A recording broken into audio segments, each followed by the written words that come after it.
अध्यात्मप्रेमी, भगवत भक्तिप्रेमी सुहृदजन हो, आजपासून भागवत पुराण निरूपणाच्या दृष्टीनं अत्यंत भाग्ययोग आहे. कारण आजपासून आपण भागवत पुराणाचं जे हृदय आहे, जो गाभा आहे, जी इष्ट देवता आहे, तिचंच चरित्र, तिचंच गुणगान, तिचंच संकीर्तन करणार आहोत. आणि ती देवता म्हणजे आपली आराध्य देवता, गीताधर्माची आराध्य देवता भगवान श्रीकृष्ण. श्रीकृष्णाच्या चरित्राला वाहिलेला दशमस्कंध. एकादश स्कंधामध्ये सुद्धा श्रीकृष्ण आहे, पण तो श्रीकृष्ण देवांच्या विनंतीवरून परत स्वलोकी म्हणजे वैकुंठ गमन करण्यासाठी बाध्य झालेला आहे. म्हणजे एकादश स्कंद हा श्रीकृष्णाने उद्धव यांचा, उद्धव गीतेचा, जशी अर्जुन गीता तसं एकादश स्कंद म्हणजे उद्धव गीता. पण दशमस्कंद मात्र 100%, 105% श्रीकृष्णाचाच आहे. श्रीकृष्णाच्या सगळ्या गोष्टी, बालक्रीडेपासून सुदामा भेटण्यापर्यंत, द्वारकेच्या निर्मितीपासून द्वारकेच्या विसर्जनापर्यंत कृष्णाच्या चरित्रात ज्या ज्या गोष्टी घडल्या त्या सगळ्या एकाच स्कंदामध्ये आहेत. दशमस्कंध खूप मोठा आहे आणि या मोठ्या स्कंधात दुही सामर्थ्य आहे. एक म्हणजे कृष्णाच्या व्यक्तिमत्वातूनच त्याचं तत्वज्ञान प्रकट होतं, हेही दशमस्कंधाचं वैशिष्ट्य. आणि तत्वज्ञानाबरोबर भागवतकार हे आपल्या ज्ञानेश्वरांसारखे कवी असल्यामुळं फक्त तत्वचिंतन नाही आहे, तर त्याचबरोबर भावनर्तन सुद्धा आहे, भावनांचा खेळ सुद्धा आहे. प्रापंचिक माणसाला, तुम्हाला मला जे नवरस आवडतात त्या नवरसातले काही रस सुद्धा तुम्हाला मला भेटणार. म्हणून मी भाग्ययोग म्हटलं की आजच्या शनिवारपासून काही शनिवार आपण दशमस्कंधाचा आस्वाद घेणार आहोत. पहिला प्रश्न असा, दशमस्कंधाचं मोठेपण काय? तर असं म्हटलं गेलं, भागवत पुराण हा एक सुंदर वृक्ष आहे.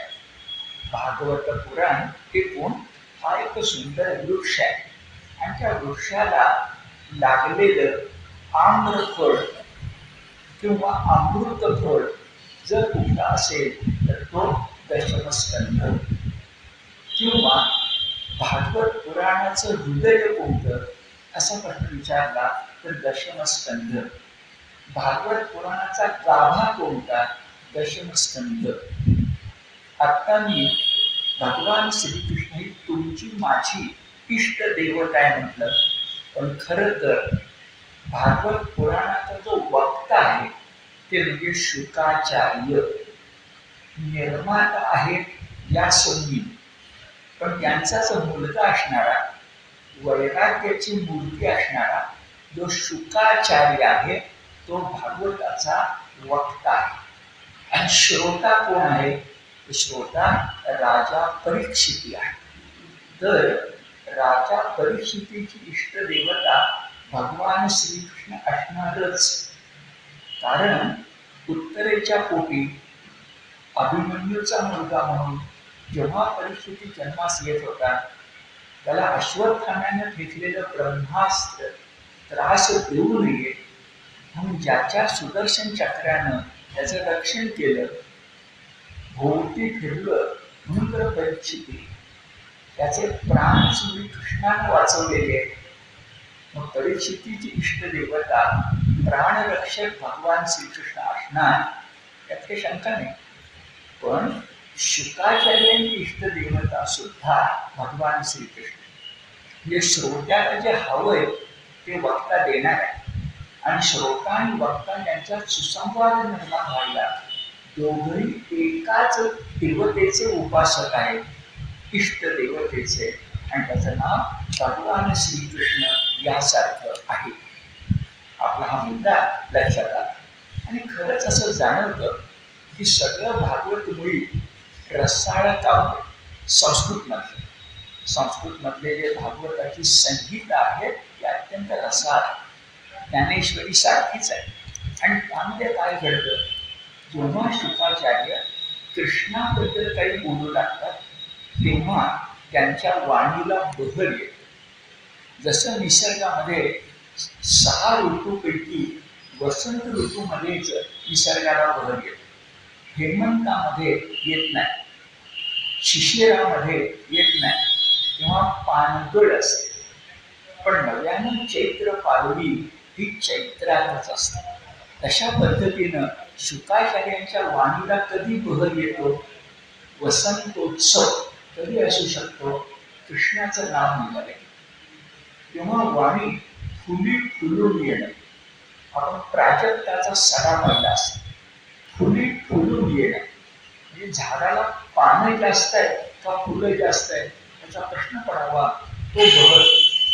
तसं शुकाचार्यांच्या वाणीला बहर कधी येतो, जेव्हा ते कृष्णाची कथा सांगतात तेव्हा.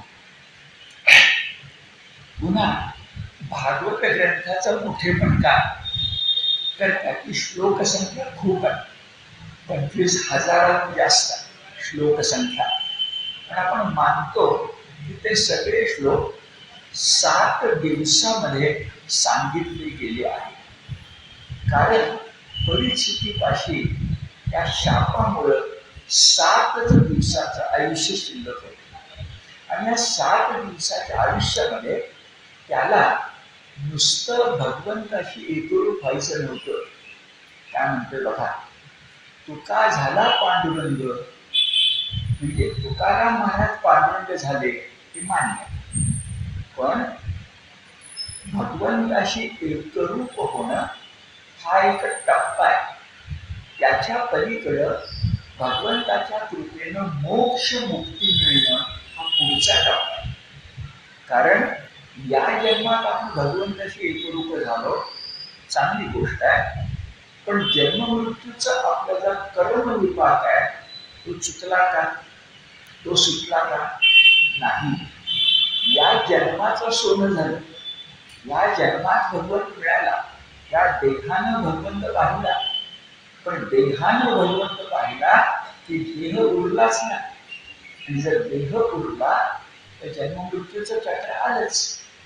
म्हणून विचार करूया, 7 दिवसामध्ये भगवंताला अपरिचितीला भगवंत चरणाशी एकरूप करून, भगवंताच्या चरणावर त्याचं डोकं ठेवून, त्याला भगवंताच्या नामामध्ये तन्मय करून शुकाचार्यांनी परिस्थितीला काय म्हणलं, तर भगवंताशी सायुज्यताच फक्त दिली नाही, 4 प्रकार आहेत ना, तर सायुज्यताच पुरी दिली नाही, तर त्याला मोक्ष मुक्ती दिली. जन्म मृत्यूचं चक्र थांबेल, परीक्षेला पुन्हा जन्म नको हे केलं. म्हणजे बघा, भागवताचा प्रवास भक्ती करून मुक्ती करायला, भगवद्गीतेचा प्रवास अर्जुनाच्या विषाद योगाकडून अर्जुनाच्या प्रसाद योगाकडे आहे. तसं भागवताचा प्रवास भक्ती आहेच, तर आपण बोलतोय, पण भक्ती करून मुक्ती कराय. आणि म्हणूनच बघा, शुकाचार्यांनी राजा परीक्षितेला 7 दिवस तुझ्या हाताशी आहेत ना, तर चल एक चांगला यज्ञ कर, असं का सांगितलं नाही. भागवत सांगायची गरज का, तर यज्ञामध्ये शक्ती आहे पण भक्ती नाही. यज्ञामध्ये भक्ती आहे, वरुणाची ते इंद्राची, पण मुक्ती नाही. मी काय म्हणतोय नीट लक्षात आहे का, थोडं तत्वचिंतन महत्वाचं आहे. 7 दिवसात यज्ञ करता आला नसता का, यज्ञ करता आला असता. परंपरा आहे आपल्याकडे यज्ञाची, यज्ञ करायला नाही सांगितला, श्रवण यज्ञ करायला सांगितलं. नवविधा भक्तीपैकी एक श्रवणम कीर्तनम विष्णू हो यासाठी.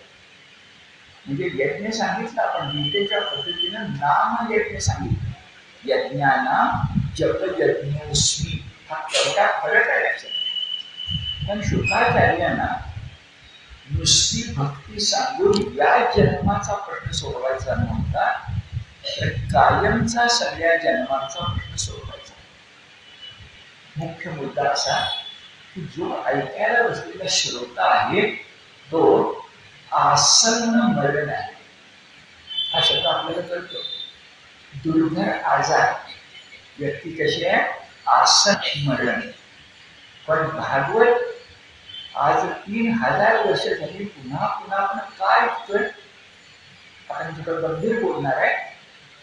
कारण परिस्थिती चक्क आसन्न मरण होता आणि आपण सगळे आसन्न क्षणभंगूर आहोत. मरणाचा शब्द उच्चारू नका, भीती वाटते. पण क्षणभंगूर, आजचा क्षण आपल्या हातात आहे. क्षण, पुढचा क्षण आपल्या हातात नाहीये, पुढचा दिवस आपल्या हातात नाहीये, पुढचे तास घटिका पळ आपल्या हातात नाहीये. आणि हे भान देण्याचं काम भागवत करतं. जेव्हा जेव्हा हा विषय मी सांगतो व्याख्यानाच्या ओघात, तेव्हा एक गोष्ट सांगितल्याशिवाय मला राहवत नाही.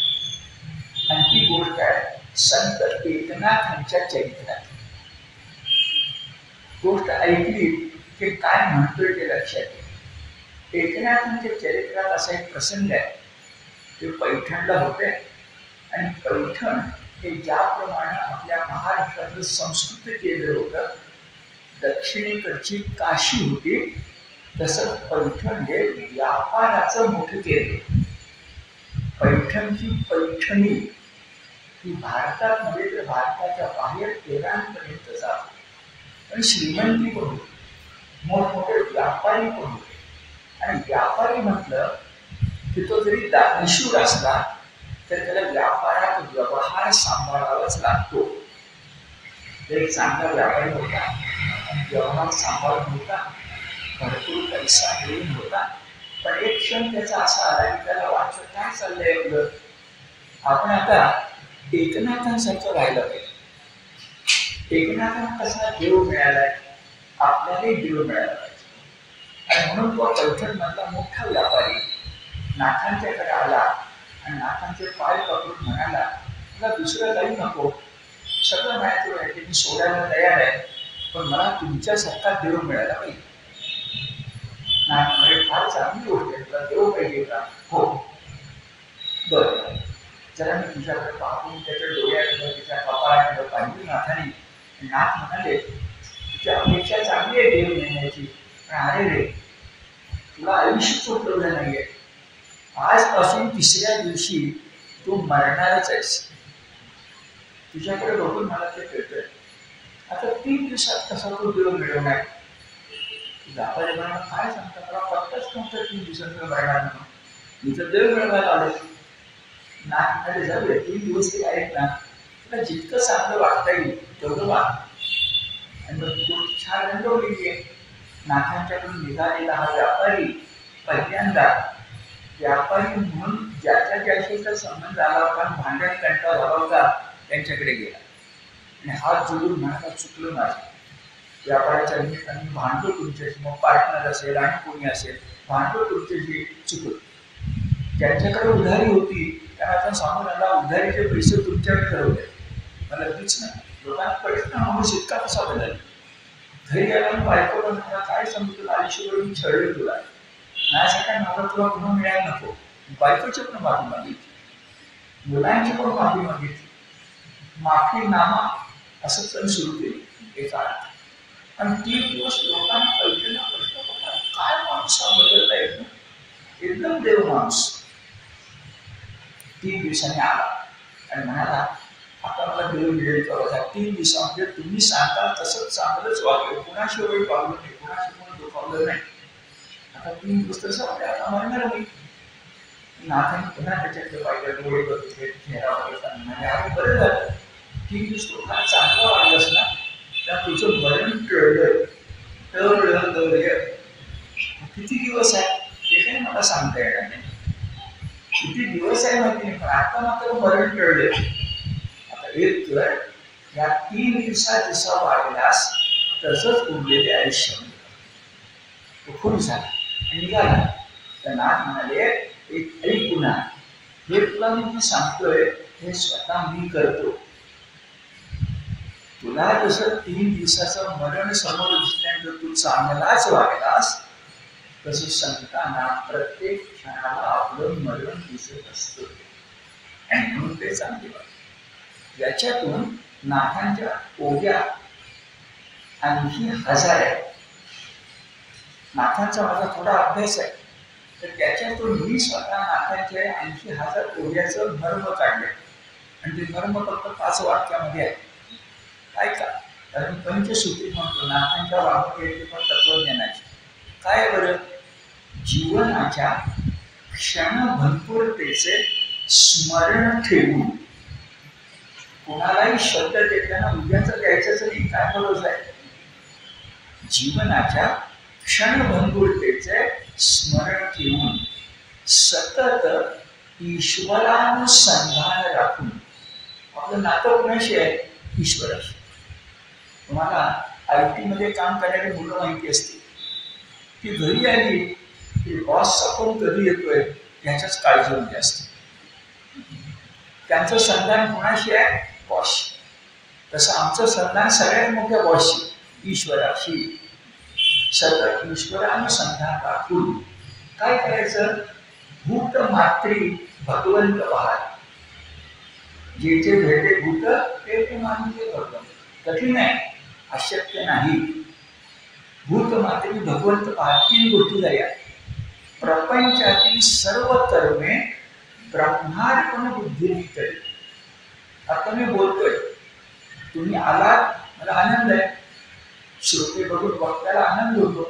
पण समजा एकच वक्ता असला तर गीता लक्ष ठेवायची, एक श्रोता आहे अर्जुन. एका श्रोत्याला सुद्धा गीता सांगता आली पाहिजे. प्रत्येक कर्म हे ब्रह्मार्पण बुद्धीने करी. 5वं काय, प्रपंचच परमार्थ रूप करायचा. आपण कोणी हिमालय जाणार नाही, कोणी संन्यास घेणार नाही, पण प्रपंचाला परमार्थ करता येतो हे आपण दाखवले ना. पुन्हा एकदा ऐका, जीवनाच्या क्षणभंगुरतेचे स्मरण ठेवून सतत ईश्वरानुसंधान राखून. माहिती असेल, 2 राष्ट्र असली तर त्यांच्यामध्ये पंतप्रधानांच्या एक हॉटलाईन असते. हॉटलाईन आणि त्याच्यावर ते दोघं बोलतात की अन्य कोणाला मिळत नाही. तशी आपली भगवंताची हॉटलाईन आहे, तो आपल्याशी बोलतो, आपण त्याशी बोलतो. सतत ईश्वरानुसंधान राखून प्रपंचातील सर्व कर्मे भूत मात्री भगवंत पाहत. प्रपंचातील सर्व कर्मे फार कठीण आहे आणि तुम्हाला सांगतो, एकदा देवासाठी करतोय म्हणा हे समाधान मिळतं. नाहीतर काय होतं, आपल्या शाळेत आपण खर्चून जातो. अरे आपलं मोठं काम काय ना, देवाचं काम आहे, काय ठीक आहे. सुख दुःखे समे कृपा लाभा लाभो जया जयो हे फक्त बोलून नाही चालणार, आयुष्यात अनुभव येत पाहिजे त्याचे. म्हणून भूतमाते भगवंत पाहत प्रपंचातील सर्व कर्मे ब्रह्मार्पण बुद्धीने केली. मी साधं तुम्हाला सांगतो, आज आपण देवाची पूजा केली, आज देवाला काय आपल्याला दिलं. जर मांडायचं म्हटलं गणित, आज काय केलं, उद्या काय केलं, परवा काय केलं, लिहिता येईल का? मग पूजा काय करतो, सात्विक समाधान. सात्विक समाधान हे पैशात मोजता येत नाही. म्हणून जीवनातील सर्व कर्मे ब्रह्मार्पण बुद्धीने करीत. शिरोधार महत्वाचं आहे, प्रपंचच परमार्थमय करायचं. आणि सावरकरांचं वाक्य लक्षात ठेवायचं. तुम्ही बघितलं असेल, आपण मुद्दाम आठवड्याला सावरकरांच्यावर बोलणार आहोत. जाणीवपूर्वक हे पहिल्यांदा आपण करतोय, शताब्दीनंतरचं पहिलं काम. काय सावरकर म्हणायचे, देहाकडून देवाकडे जाताना मध्ये स्टेशन लागतं. देहाकडून देवाकडे जाताना मध्ये स्टेशन लागतं, जंक्शन लागतं. त्या जंक्शनचं नाव आहे देश. हे सावधानचं वाटतं. ते जंक्शन टाळू नाही, कारण ती दिशा चुकेल. आपलं सिव्हिल कोर्ट आहे ना, जंक्शन. मला जायचं चिंचवडला आणि गाडीत बसलोय कोथुंबीच्या, नाही चालणार. जंक्शन लक्षात घेतलं पाहिजे. मग देहाकडून देवाकडे जाताना मध्ये स्टेशन लागतं, देश, राष्ट्रदेश, राष्ट्रदेवो भव. आता ही गोष्ट तुम्हाला रंगून मी थोडी सांगितली, पण हीच गोष्ट शुकाचार्यांच्या मनात कशी आणखी थोड्या वेळाने सांगणार. त्यांना परीक्षितेला भागवत सांगून काय करायचं होतं, तर आपलं वाक्य म्हणजे अंते मती सा गती, अंते मती सा गती. शेवटच्या क्षणी तुमच्या मनात जो विचार असेल तशी तुम्हाला पुनर्जन्मात चांगली सद्गती, सद्गतीचे मोक्ष लांब आहे, पण चांगला जन्म मिळण्याची शक्यता आहे. कपड्याचा आहे ना, वासांशी गिळणारी यथा विहाय, मग खरखरीत कपडा मिळण्यापेक्षा तलम मिळू दे, कपड्याचा आहे. अंते मती सा गती. आता भरताची गोष्ट अथवा जड भरताची, तर काय करायचं होतं शुकाचार्यांना, तर महत्वाचा मुद्दा असा, परीक्षितीच्या मनामध्ये 7व्या दिवशी भागवत संपताना भगवान श्रीकृष्णा कुठलाही विचार, दुसरा कुठलाही विकार, दुसरी कुठलीही कल्पना येऊन यायची नव्हती. कारण पुन्हा गंभीर बोलणार आहे, कारण मोक्ष आत्म्याला मिळत नाही, मोक्ष आपल्या मनाला मिळतो. आपला जीवात्मा आहे तो पुढच्या देहात जाणार आहे, लिंग देह बरोबर, तो काही विकार घेऊन जाणार आहे आणि मुख्यतः मन घेऊन जाणार आहे. गीता काय म्हणते बघा, शब्द आपल्याला माहिती आहे, 15व्या अध्यायामध्ये आहे, मनःषष्ठानींद्रियाणि प्रकृती स्थानी कलशती. ती प्रकृती तुमचा लिंग देह मनासह विकारासह नव्या देहामध्ये प्रतिष्ठित करणार आहे. कलशती म्हणजे या जन्मामध्ये मुक्ती कोणाला द्यायची आहे, जीवात्म्याला द्यायची असं आपण म्हणतो. जीवात्मा परमात्मा जाणार आहे, पण खरं काय, जीवात्मा म्हणजे काय, जीवात्मा म्हणजे तुमचं माझं मन. आणखी 2 शब्द ऐका. त्या मनाला भगवंताचं नमन शिकवलं, त्या मनाला भगवंताचं नमन शिकवलं की आपलं मन न मन होतं, अमन होतं. हे वाक्य ध्यानात ठेव. भगवंताचं नमन आपलं मन न मन करतं, अमन करतं, मनाला चिंता येतं आणि मनाला जो चिंतो तो जगत चेता असतो. बरे मन तुम्ही टाळू शकणार आहे का, नाही. आता आपण भागवतच बोलतो म्हणून माझ्याबद्दल बोलतो. जेव्हा केव्हा मी शेवटचा श्वास टाकेल त्या क्षणी माझ्या डोळ्यासमोर गणपतीची मूर्ती असावी आणि गणपतीचं नाव माझ्या तोंडामध्ये असावं. ओम गम गणपतये नमः असं तुमच्या साक्षीनं मी आता बोलून ठेवतो. तरी आयुष्य संपणार काय माहिती नाही, पण बोलून ठेवतो. मुद्दा असा की मन न मन करणं, मन अमन करणं हा भागवताचा संदेश. आज थोडंफार तात्विक बोलावं लागतंय, कारण हा भागवताचा हृदयाचा भाग आहे, हा गाभ्याचा भाग आहे. कृष्णाची भक्ती का आपण करतो आहोत, कृष्णाची पण तुमची जी इष्ट देवता आहे तिची भक्ती करा. कृष्णाचा काही भक्ती शब्द पेटंट नाही आहे, तुम्हाला पाहिजे तो देव घ्या. आता एक महत्वाचा मुद्दा भागवतात आहे. शुकाचार्य राजा परीक्षितीला म्हणतात, अरे आता 7पैकी 5 दिवस संपले, 6वा दिवस आला. आपले दिवस वेगळे आहेत, पण 6वा दिवस आला. आता आपण दशमस्कंधाला सुरुवात करणार आहोत. तर शुकाचार्यही मांडी होऊन बसले, परीक्षिती मांडीवरून बसलाय आणि दोघांनी मांडी हलवलेली नाही. आपल्याला कठीण आहे, पण तेव्हा जमत होतं. मांडी हलवलेली नाही. आणि आता शुकाचार्य परीक्षितीला म्हणताय, अरे 5 दिवस झाले तू अन्नही घेतले नाहीस, पाणीही घेतले नाहीस, तर आता उठून अन्न आणि पाणी घेऊन पुन्हा बसणार असलास तरी मला चालेल. त्याचे 2 अर्थ होतात. एक, 5 दिवसामध्ये 9 स्कंद झाले असले पाहिजे. बरोबर आहे का? बघा, 7 दिवस हाताचे आहेत ना, 5 दिवसामध्ये 9 स्कंद झाले आणि उरलेल्या 2 दिवसामध्ये 2 स्कंद आहेत, दशमस्कंद आणि एकादश.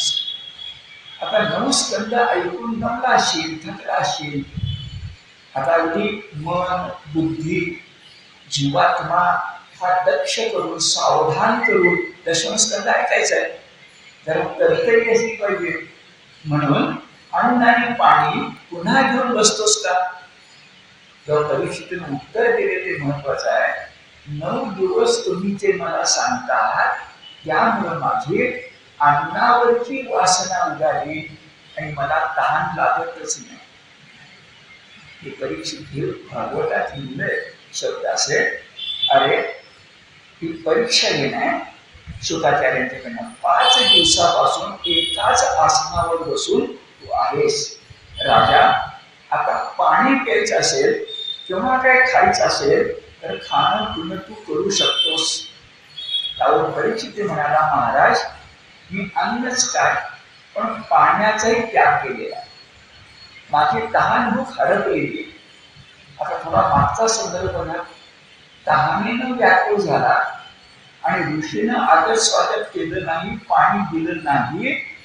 म्हणून याच परीक्षितीनं कली प्रभावता असेना पण मेलेला साप ऋषीच्या गळ्यात हार म्हणून घातलाय आणि त्याची कुचेष्टा केली आहे काही दिवसापूर्वी.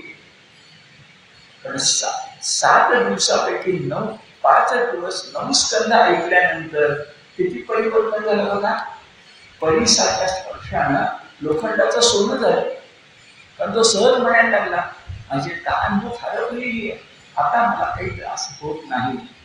ते उत्तर ऐकून शुकाचार्यांना बरं वाटलं. एका त्यांची परीक्षा घेतली होती, त्या परीक्षेमध्ये तो उत्तीर्ण झाला. आणि भागवतकारांना असं वाटलं, शुकाचार्यांना वाटलं की चला, जो आपला श्रोताहून शिष्य आहे तो सुपात्र आहे, सत्पात्र आहे. कारण आपल्याला गीतेने सांगितलंय, देशे कालेच पात्रेच तद्दान सात्विकम स्मृतम.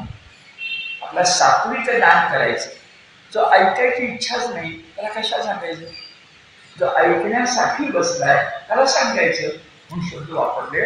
हा सुपात्र आहे, जिज्ञासू आहे आणि ऐकण्यास सुयोग्य आहे.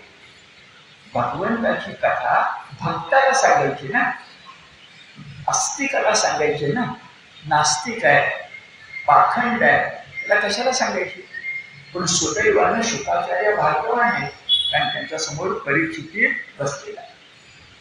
पुढं भागवतकार म्हणतात, तर शुकाचार्य नाही, भागवतकार म्हणतात, अहो जी कृष्ण कथा सांगणार आहे त्या कृष्ण कथेमध्ये नवरसांचा संगम आहे. कसा तो थोड्या वेळाने सांगतो. नवरसांचा संगम आहे. पण ही कथा अशी आहे, लहान मुलांना सांगितली तरी आवडते. बरोबर बघा, बालकृष्णाच्या लीला.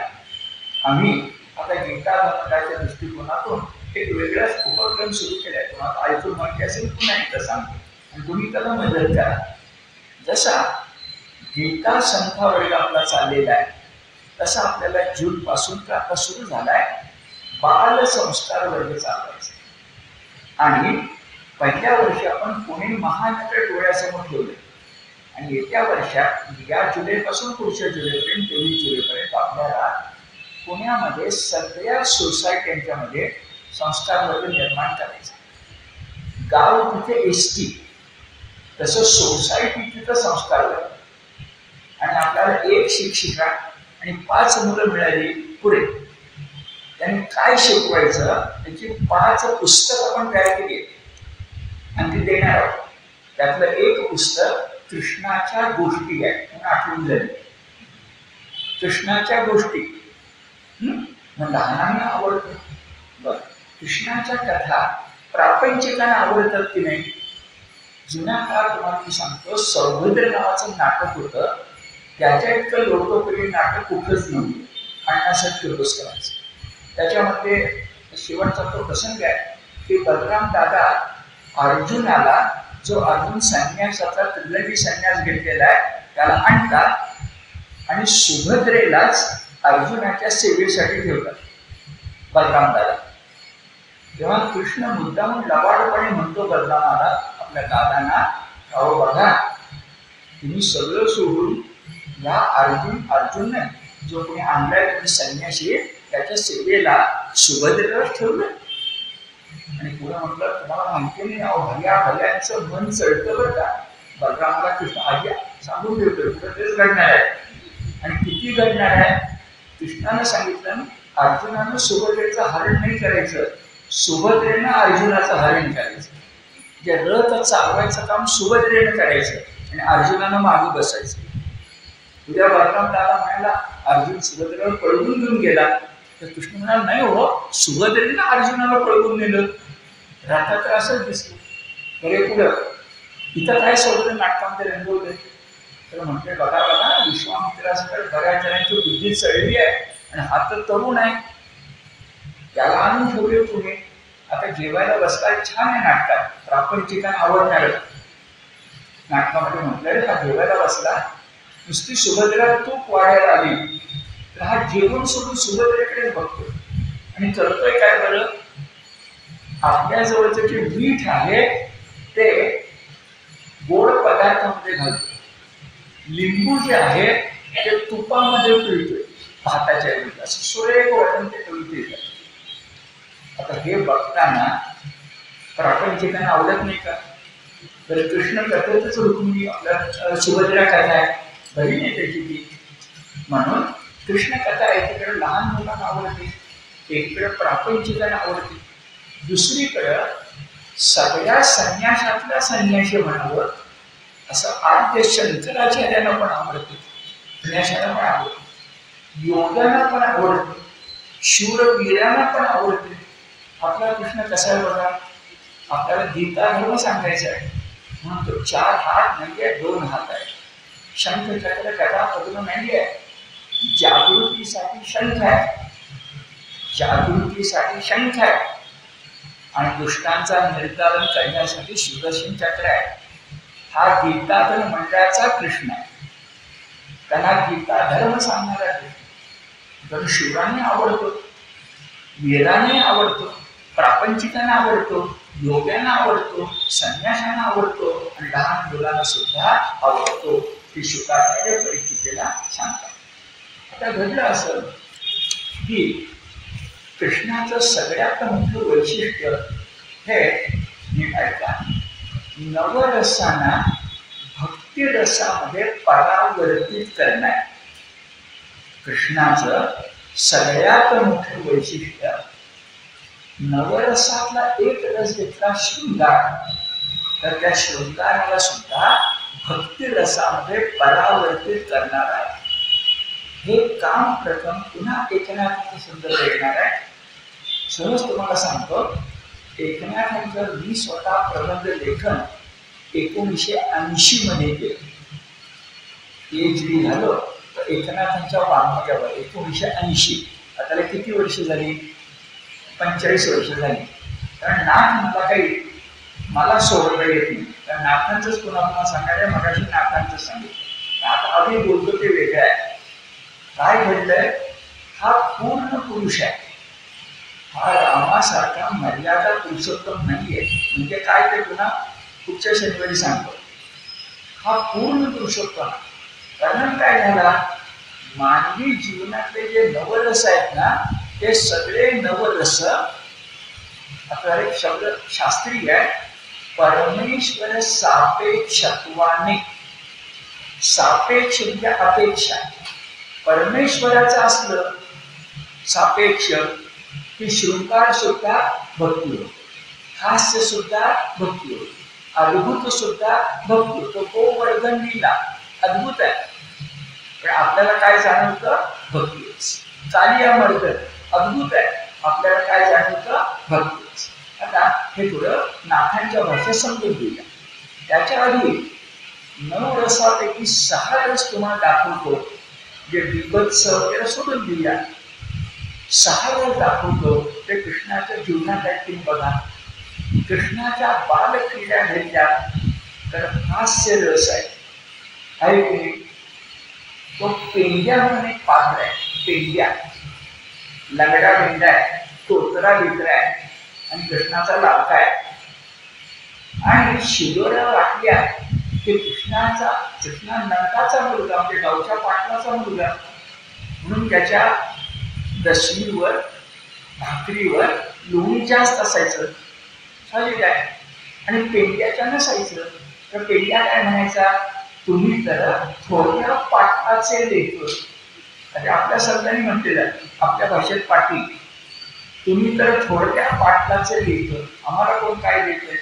मग पेंड्याला जवळ बोलवायचं आणि त्याला तर लोणी खाऊ घालायचं. त्यात हास्यरच नाही का? सगळे खेळ आणि सगळे आत्ता जे आपण खेळतो, एक मुद्दाम सांगतो, क्रिकेट सोडून. पण क्रिकेट सुद्धा तेव्हा चेंडू फळी होता, क्रिकेट नव्हता. आपल्याकडे चेंडू फळी होता, लगोरी होता,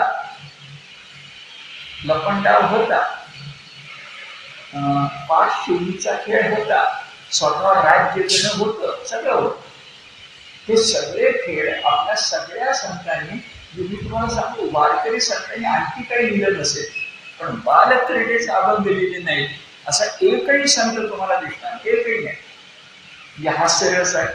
बर, आपण जर चाणूर्य, मुष्टिक, कंस यांचा वध बघितला तर वीर रस आहे. रुक्मिणी स्वयंवर बघितलं, शृंगार रस आहे. कालिया मर्दन बघितलं, अद्भुत रस आहे. गीता ऐकली, भक्ती रस आहे. आणि जरा व्याधानं बाण मारून कृष्णाचा एका अर्थानं या अवताराला समाप्ती दिली. इथं निर्वाण आहे, म्हणजे नवरसापैकी एक रस शांत रस आहे, कारुण्य. भक्तिरस नवरसामध्ये नाही. नीट ऐका, भरत मुनींच्या नाट्यशास्त्रात जे नवरस सांगितलेले आहेत त्यात भक्तिरस नाही, शांत रस आहे. आणि त्या शांत रसाचं रूपांतर नंतर भक्तिरसात झालंय. पण भक्तिरसा स्वतंत्र आहे. हा कोणी निर्माण केला? तर इसवी सनाच्या 12व्या-13व्या शतकात 2 मोठ्या व्यक्तींनी उत्तर हिंदुस्थानात हा भक्तिरस निर्माण केला. त्यांचं नाव आहे मधुसूदन सरस्वती आणि रूप गोस्वामी. हे दोघं संस्कृतमध्ये महापंडित आहेत, भक्त श्रेष्ठ आहेत. आणि त्यांनी 10वा रस निर्माण केला 9 रसाच्या ऐवजी. त्याचं नाव आहे भक्तिरस. आता रूप गोस्वामी जे आहेत त्यांच्या ग्रंथाचंच नाव आहे भक्ती रसामृत सिंधू. रूप गोस्वामी भक्ती रसामृत सिंधू. आणि एक आहे त्यांचं नाव मधुसूदन सरस्वती. त्यांच्या ग्रंथाचं नाव आहे भक्ती रसायन. आता यांनी भक्ती रसाची व्याख्या केली आहे. रस म्हटलं की त्याला एक आधार किंवा स्थायी भाव असावा लागतो. तुला शांत रस या कारुण्य हा स्थायी भाव आहे. शृंगार, प्रेम हा स्थायी भाव आहे. तसा भक्तीला त्यांनी स्थायी भाव काढला शरणागती. भक्ती रसाचं नाव स्थायी भाव कोणता? शरणागती. आता काही भाव येतात आणि जातात, ते स्थायी नसतात, त्यांना संचारी भाव असं म्हणतात. इंग्लिशमध्ये मूड्स तसे भक्ती रसात असतात. देव नाही भेटला, भक्त रागावतो, म्हणजे क्रोध आला. तुकाराम म्हणतात ना, काय देवा लक्ष देशील की नाही, तुला नावा रुमाला आम्ही आणलंय. त्या जनाबाई म्हणते, विठ्या विठ्या मूळ मायेच्या कारट्या. त्याचं काय म्हणायचं, हा संचारी भाव असं सगळं आहे. आता नुसता ऐका, पुन्हा नाथांचा संदर्भ येणार आहे. आपल्या मराठीमध्ये भक्तिरस हा कुणापासून सुरू झाला? म्हणजे ज्ञानेश्वरांच्या ज्ञानेश्वरीत भक्तिरस आहे का शांत रस आहे? ज्ञानेश्वर तर स्वतः म्हणताय शांत रस म्हणून, आपण म्हणतोय भक्तिरस. पण ते काय म्हणतात, शृंगाराची या माथा पाय ठेवी. शृंगार हा नवरसांचा राजा आहे, पण माझा शांत रस शृंगार रसाच्या डोक्यावर पाय ठेवी.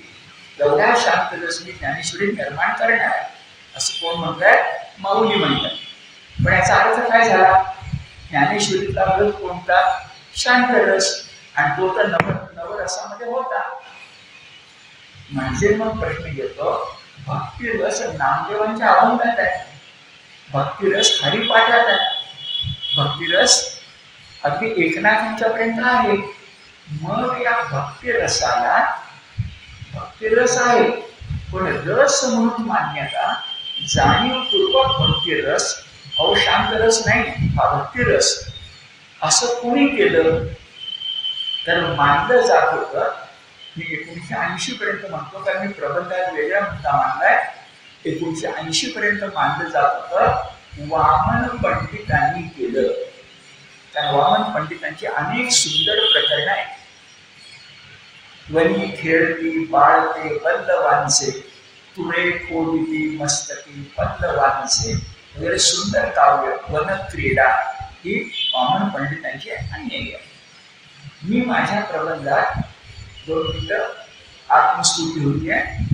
मी माझ्या प्रबंधात 1980 मध्ये असं दाखवून दिलंय की वामन पंडित शिवकाळातले आहेत. वामन पंडित शिवकाळातले आहेत, रामदासांचे शिष्य आहेत. त्यांच्या आधीच्या शतकामध्ये एकनाथून गेले, 1533 ते 1599. आणि एकनाथ पंडित होते. पंडितांमुळं काव्यशास्त्र काय ते कळतात. काव्य वेगळं, पोएटिक्स, काव्यशास्त्र वेगळं असतं. जगन्नाथ पंडित, मम्मट, विश्वनाथ असे काव्यशास्त्रज्ञ आहेत, तसे एकनाथ आहे. आणि एकनाथांनी वामन पंडितांच्या आधी असं सिद्ध करून गेलं की मी जो भक्तिरस भागवतात आणि भावार्थ रामायणामध्ये मांडतोय, तो वर जे सांगितलं गेलं रूप गोस्वामी मधुसूदन सरस्वतींच्या पेक्षा वेगळं आहे. काय वेगळं आहे? त्यांनी भक्तिरस एक वेगळा मानलाय. मी म्हणतोय नवरसांचा संगम म्हणजे भक्तिरस. फरक कळतोय का बघा? 9 रस, 10वा रस भक्तिरस. कोणी? रूप गोस्वामी मधुसूदन सरस्वती. एकनाथ काय म्हणताय? 9 रस आहे, 10वा रस भक्तिरस आहे, पण तुमच्यापेक्षा आमचं वेगळेपण काय? 9 रस जेव्हा परमेश्वर सापेक्षाने, म्हणजे परमेश्वरी त्याच्या अपेक्षा आहे. आणि दुसऱ्या शब्द कठीण ऐका, अन्य रस व्यापकत्व. अन्य रस व्यापकत्व म्हणजे मी निघालो शृंगार रंगवायला सौभद्रा, बरोबर आहे ना? पण सौभद्र संपल्यावर ठसा मनावर कुणाचा राहतो? सौभद्र नाटक सगळं बघितलं, घरी परत चाललो, कुणाचा ठसा राहतो? कृष्णाचाच राहतो, ना अर्जुनाचा ना सुभद्रेचा. विचार करून बघा. म्हणजे शृंगार रस सुद्धा मिसळला, 9 रस एकत्र आले. कशानं? परमेश्वर सापेक्षत्वानं. आणि दुसरा सूत्र काय? अन्य रस व्यापकत्व. म्हणजे कसं? नदी समुद्राला मिळाली की नदीचं व्यापकत्व संपलं, समुद्राचं व्यापकत्व सुरू झालं. तसं शृंगार रस भक्तिरसात मिसळला की शृंगार संपला. भक्तीनं शृंगाराला गिळून टाकलं. अन्य रस व्यापकत्व, समुद्र करतो तसं. ठीक आहे. आणि परमेश्वर सापेक्षत्वानं म्हणजे परमेश्वर त्याची शरणागती, अन्य कुणाची नाही. आता काय घडेल माहितीये? आपल्याला भीती वाटली, आपण कुणाला तरी शरण जातो. भीती वाटल्यावर शत्रूला सुद्धा शरण जातो. चालेल का भक्तिरसात? नाही, परमेश्वर भक्ती. म्हणून परमेश्वर सापेक्षत्वाने आणि अन्य रस व्यापकत्वाने. आता तत्वज्ञान भरपूर झालं, एक ओवी सांगतो. नाथ म्हणतायत एक तलाव आहे, त्या तलावामध्ये आपल्याला पटण्यासाठी सांगतो सप्तरंग सोडले. ते सप्तरंग जर एकमेकांमध्ये मिसळले तर काय घडेल? सूर्यकिरणात काय घडतं? सप्तरंग जर एकमेकांमध्ये मिसळले तर शेवटी धवल रंग निर्माण होतो. तसे नवरस त्या सरोवरात मिसळा, तुम्हाला भक्तिरस मिळेल. आता ओवी ऐका. कवीश्वरा नवरसिकू. जे कवीश्वर आहेत त्यांना नवरस निर्माण करायचे. काय दिसलं त्यांना? नवरंगडा श्रीकृष्ण एकू. मला नवरस निर्माण करायचे ना, मग एकाच चरित्र का कृष्णाचं, म्हणून पूर्ण पुरुषोत्तम. काही शिल्लक नाही. आता कवीश्वरा नवरसिकू नवरंगडा श्रीकृष्ण एकू. ऐका. जो जो वर्णीचे रस विषेखू. तुम्ही कवी म्हणून जो जो रंग, शृंगार, हास्य, अद्भुत रंगवायचा प्रयत्न करा, तो रंग कुठे जाणार? जो जो वर्णीचे रस विषेखू शब्द आहे, तो यदु नायकू हो स्वये. तुम्ही कुठलाही रस रंगवायचा प्रयत्न करा, तो शेवटी कृष्णात जाऊन मिळतो. जसं आता भरतखंडामध्ये आपण सगळे रस्ते रोमला जातात असं म्हणणार नाही. आम्ही आता भरतखंडामध्ये सगळे रस्ते अयोध्येला जातात असं म्हणणार. तशा पद्धतीनं तुम्ही कुठलाही रस रंगवा, तो यदुनायकू होय स्वये. और कृष्ण तुमचा रस पिऊनच टाकतो. शृंगार कृष्णाचं, हास्य कृष्णाचं, अद्भुत कृष्णाचं. ही देणगी एकनाथांनी मराठी साहित्याला दिली. हा आमचा मराठी भक्तिरस आहे. आणि वामन पंडिताच्या आधी एक झाड शेवटचं वाक्य आहे का? एका जनार्दनी शरण ब्रह्मरसे नवरस संपूर्ण. ब्रह्मरस म्हणजे शांतरस, ब्रह्मरस म्हणजे भक्तिरस. तो घातला की नवरस संपूर्ण होता. तोपर्यंत ते अपूर्ण आहे. विचार करा, प्रपंचाचा परमार्थ करायचा आहे ना, मग आपल्या जीवनात जे नवरस असतील ते शेवटी भक्तिरस व्हायला पाहिजे. आणि एक सुंदर उदाहरण तुम्हाला सांगतो. नाथांची एकंदर 365 किंवा त्याहून अधिक भारुड आहेत. त्याच्यामध्ये 100-125 पात्र आहेत, 50-60 विषय आहेत. काय काय सांगतोय बघा. पण कुठल्याही भारुडातली शेवटची ओळ तुम्ही घेतली तर ती भक्तिरसाचीच आहे. नाथांचं कुठलंही भारुड काढा, शेवटी एका जनार्दन तुम्हाला जे काही कळतं ते भक्तीच कळतं. जे गंमत आहे, नाथांची सौरी म्हणजे स्वैरिणी म्हणजे चंचल स्त्री येते. त्या नाथांची ती सासूरवाशी येते. नवरा नको ग बाई, नवरा नको ग बाई. ऐकताना गंमत वाटते आपल्याला. सासूला तिकडेच खप, सासऱ्याला तिकडेच खप, नंदेचं कार्ट किरकिर करत तिकडेच खपवली त्याला नंदेच्या कार्ट्याला. ते सगळं ऐकताना किती गंमत वाटते. शेवटी सगळे जाऊ दे आणि मी एकटीच राहील. यामध्ये अध्यात्म आहे की एकांताशिवाय सिद्धांत कळत नाही. हे तुम्हाला तिथे शेवटी कळणार. म्हणून असं म्हणतात की एकनाथांच्या भारतात मी आता सगळीकडनं 125 पात्र आहेत. बहुरूपी येतो, स्वैरी येते, तिचा कोणी बरं मुरळी येते, वाघ्या येतो, डोळ काठीवर सांगणारी स्त्री येते, अनेक येतात. ती सगळी पात्र इथे आली आहेत. पण ती सगळी पात्र इकडून येताना बहुरूपी आहे, खाली उतरताना आत्मरूपी आहे.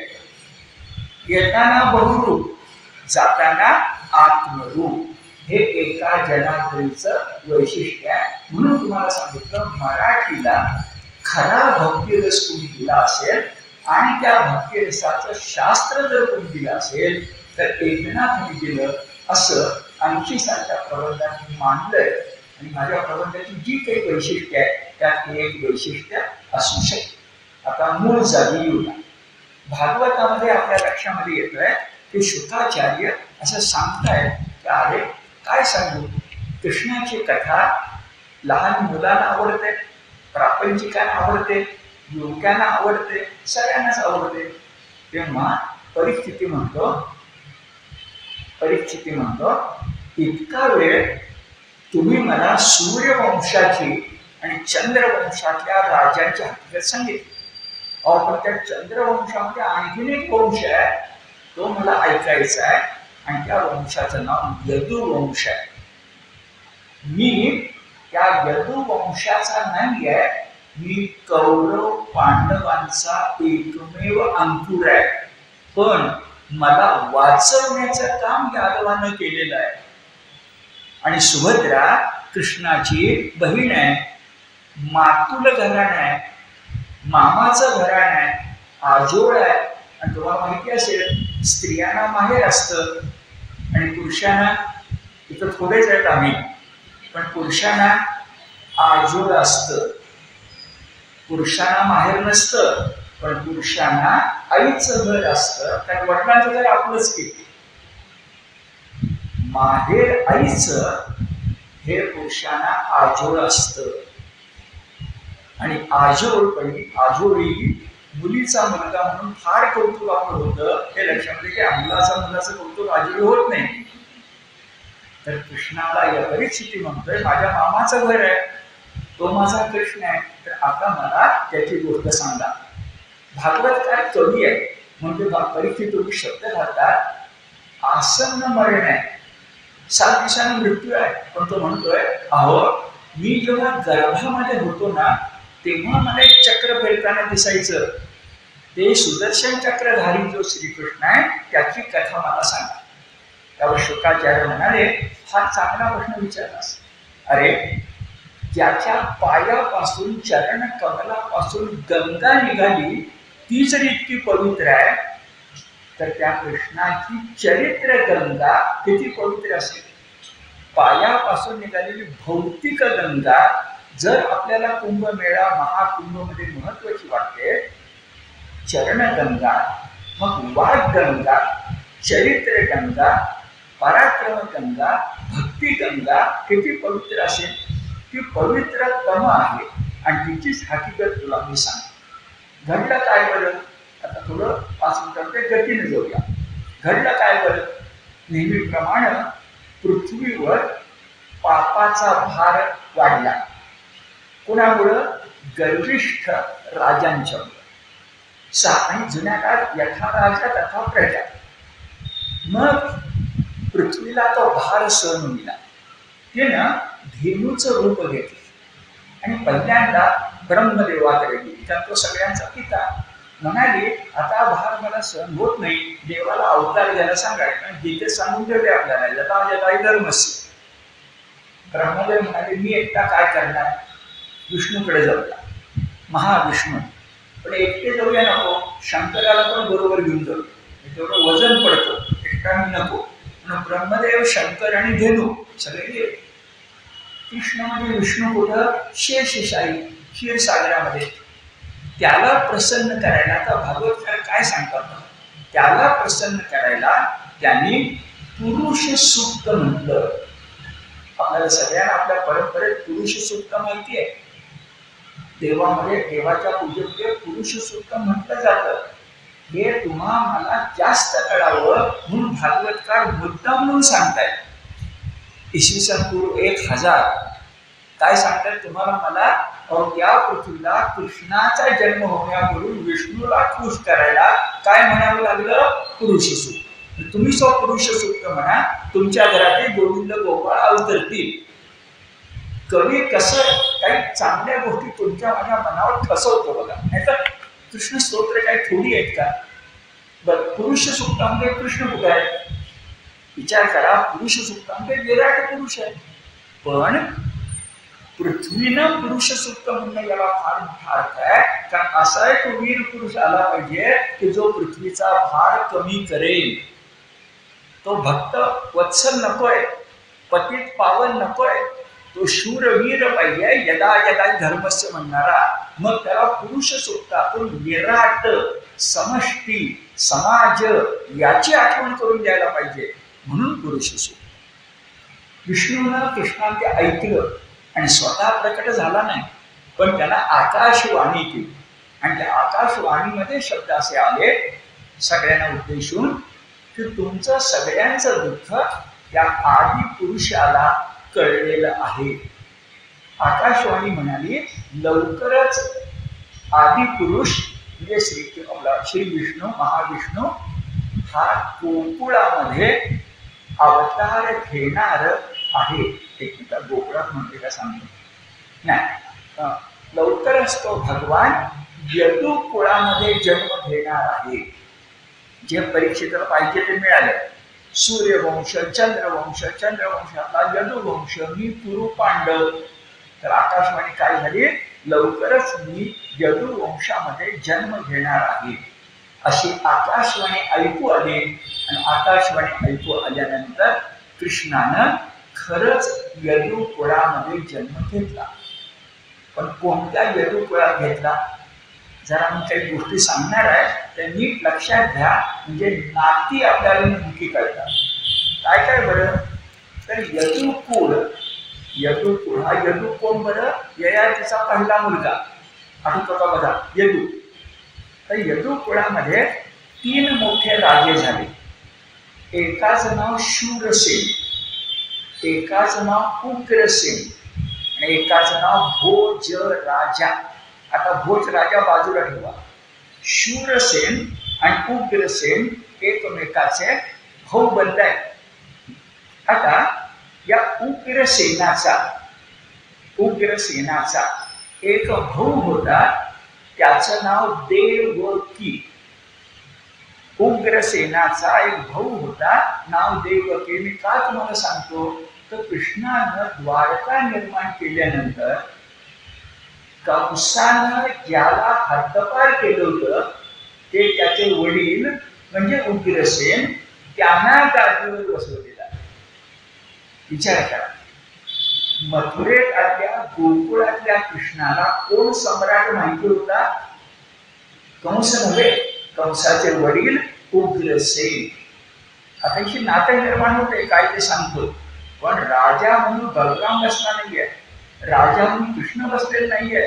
तर मथुरेतला राजा द्वारकेचा राजा झाला, वयानं मोठा असताना सुद्धा. त्याचं नाव उग्रसेन. याला न्याय देणं म्हणतात. उपेक्षित जे असतील त्यांनाही न्याय देणं हे कृष्णानं आयुष्यभर केलंय. किती केलंय ते पुढच्या शनिवारी आपण पूर्ण पुरुषोत्तम म्हणताना बघूया. बर, आता नाती आपल्या लक्षात घ्यायचे. पहिले 3 कोण, शूरसेन, उग्रसेन, भोजराजा. उग्रसेन जो आहे त्याचा सख्खा भाऊ, त्याचं नाव देवक, त्याची मुलगी देवकी. ठीक आहे. आणि हा उग्रसेन जो आहे, या उग्रसेनाचा मुलगा कंस. म्हणजे कंस आणि देवकाची मुलगी देवकी एकमेकाच्या चुलत भव्य, चुलत बहीण झाली, सख्खी नाही. हे एकदा लक्षात घेऊया. आता देवक कळला, देवकी कळली, कंस कळला. वसुदेव कोण, वसुदेव सुद्धा यादवच आहे. कृष्ण बघा जन्मानं सर्व आयुष्य यादवात साथी आणि यादव म्हणूनच खर्च केलंय. कसं, पुन्हा ऐका. उग्रसेन त्याचा मुलगा कंस, देवकी त्याची चुलत बहीण, आणि वसुदेव कोण, तर उग्रसेनाचा आणखीन एक सख्खा नाही, देवक सख्खा आहे. चुलत भाऊ म्हणजे उग्रसेनाचा चुलत भाऊ म्हणजे शूरसेन. 3 सांगितले ना, शूरसेन, उग्रसेन, भोजराजा. त्या शूरसेनाचा मुलगा म्हणजे वसुदेव. म्हणजे सगळं लग्न हे एकाच घराण्यामध्ये झालेलं आहे आणि चुलत चुलत असल्यामुळे काही अडचण नाही आहे. आजच्या भाषेमध्ये जात म्हणा, समाज म्हणा, तसाच यादवांचा थोडा राहणार. मग तिचा विवाह शूरसेन पुत्र वसुदेवाशी झाला. आणि पुढे तुम्हाला माहिती आहे, या विवाह प्रसंगी कृष्ण स्वतः, आपलं कंस स्वतः वधूवरांना मिरवणुकीला नेत होता. पण जाता जाता ऐका, आपल्या भागवत काळामध्ये या देशामध्ये किती श्रीमंती होती.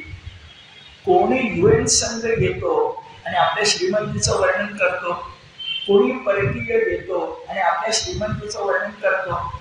आपली सिंधू संस्कृती आज आपली पुण्याची नगर रचना असणार नाही इतकी सुंदर होती, असं आपण हडप्पा मोहनजोदडोमध्ये वागतो. मला हे मुद्दामून सांगावंसं वाटतं की आंदण म्हणून, वरदक्षिणा म्हणून काय काय देण्यात आलंय एकाकडून दुसऱ्याला, हे जाता जाता ऐका. म्हणजे श्रीमंती आपल्या कानामध्ये साठवून आपण जाऊ शकू. इथं हुंडाबंदी वगैरे काही लक्षामध्ये घेऊ नका. तर आंदण काय काय दिलं, काय काय दिलं ते लक्षामध्ये घ्या. आणि पुढचं आधी सांगतो. अनेक जण म्हणतात हे काय कल्पित आहे, हे काय खोटं आहे, हा काय तुमचा इतिहास नाही आहे, ह्या तुमच्या कल्पना आहे. तर विवेकानंदांनी उत्तर दिलं, लक्षात ठेवा, कल्पना सुचायला सुद्धा वस्तुस्थितीचा आधार लागतो. आणि विवेकानंदांनी सांगितलंय, पक्षी उंच उड्डाण करतो पण एका फांदीवरून उड्डाण करतो, ती फांदी लागतेच. तसं कल्पना सुचायला सुद्धा काहीतरी बघावं लागतं वस्तुस्थितीत, तर उंच उंच भरारी घेता येते. आता ऐका, सुवर्ण माळांनी शृंगारलेले 400 हत्ती, 15,000 घोडे, 1800 रथ एवढे वसुदेवाला आंदण म्हणून मिळाले. एवढी श्रीमंती आपल्याकडं होती. आता प्रत्यक्ष वधूवर चालले किंवा काय आकाशवाणी होणार आणि पुढे काय काय घडणार हे शनिवारी आपण पाहूया. आत्ता मात्र आंदण आपल्यालाच मिळाले असं समजून आनंदानं आपण घरी जाऊ.